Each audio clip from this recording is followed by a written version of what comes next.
अरे बेटा, आज तुम दोनों को मेरे साथ जंगल में चलना है। आज तुम दोनों का भविष्य तय होना है। ठीक है पिताजी, हम दोनों जरूर चलेंगे। इतना कहकर वे तीनों जंगल के लिए निकल पड़ते हैं। वे तीनों चलते चलते जल्दी ही उस अखरोट के पेड़ के पास पहुंच जाते हैं। गिलहरी बहन, आपने जैसा कहा था मैंने वैसा ही किया है। मैं अपने दोनों पुत्र को लेकर आपके पास आ गया हूँ। अब आप ही बताइए इन्हें क्या करना है। फिर वह गिलहरी अपने पास से ही 2 अखरोट निकालती है, जिसमें से एक अखरोट बहुत ही चमकीला तथा दूसरा साधारण ही था। बेटा, अब तुम दोनों इसमें से एक एक अखरोट उठा लो। इन्हीं अखरोटों से तुम दोनों का भविष्य तय होगा। अरे वाह, ये चमकीला अखरोट तो कितना आकर्षक है। जरूर ये अखरोट मेरी किस्मत बदल देगा। मैं ऐसा करता हूँ, इस चमकीले अखरोट को ही उठा लेता हूँ। इतना सोचकर कान्हू पहले ही उस चमकीले अखरोट को उठा लेता है और उसका छोटा भाई उस साधारण अखरोट को ही उठा पाता है। अब तुम दोनों बारी बारी से अपने अखरोट को जमीन पर फेंको। गिलहरी की यह बात सुनते ही कान्हू अपना अखरोट जमीन पर फेंकता है। अखरोट जमीन पर गिरते ही अखरोट के 2 टुकड़े हो जाते हैं। उस अखरोट में से एक सफेद रंग का शाही घोड़ा निकलता है, जिसकी पीठ पर एक तलवार बंधी हुई थी। अरे वाह, ये तो कितना शाही घोड़ा है और इसकी पीठ पर तो एक धारदार तलवार भी है। इस तलवार से तो मैं पूरी दुनिया को जीत सकता हूँ। इतना सोचकर कान्हू उस घोड़े पर सवार हो जाता है।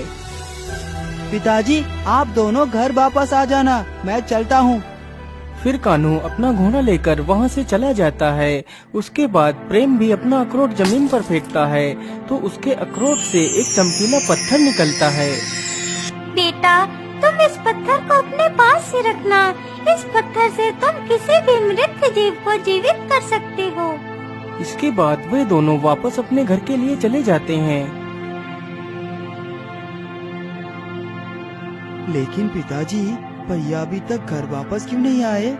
वो तो हम दोनों से पहले निकले थे। हाँ बेटा, मुझे लगता है कि कान्हू कहीं घूमने के लिए चला गया होगा। तुम चिंता ना करो, वो जल्दी ही आ जाएगा।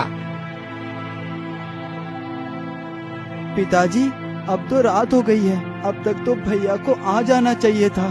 इसी प्रकार बेचारे तीनों कान्हू की राह देखते देखते सो जाते हैं।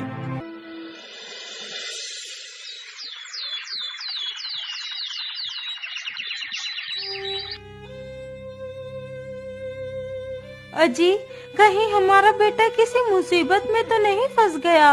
अब तक तो उसे आ जाना चाहिए था। हाँ भाग्यवान, तुम बिल्कुल ठीक कहती हो। मुझे तो लगता है मेरा पुत्र जरूर किसी मुसीबत में फंस गया होगा। भाग्यवान, तुम बिल्कुल भी चिंता ना करो। मैं आज ही अपने पुत्र को ढूंढने के लिए जाता हूँ। इतना कहकर विनोद निकल पड़ता है। वह गांव में कई सारे लोगों से कान्हू के बारे में पूछता है, लेकिन कान्हू का कोई अता पता नहीं था। वो पूरे जंगल में इधर उधर घूमता है, लेकिन उसे कान्हू कहीं भी नहीं मिलता। लोहार और लोहारिन तथा वह लड़का तीनों बहुत चिंतित थे, लेकिन कान्हू का कोई भी पता नहीं था। आखिर कान्हू मिलता भी कैसे? वह तो घोड़ा और तलवार पाकर अहंकार से भर चुका था, इसलिए वह कुंभल राज्य पर आक्रमण कर देता है। तो राजा के सैनिक उसे बंदी बनाकर कारागार में डाल देते हैं।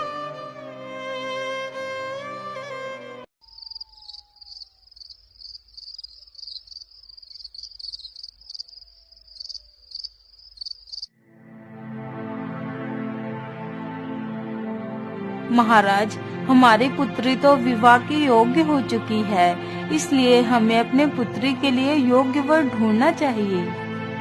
हाँ महारानी जी, ये चिंता तो मुझे भी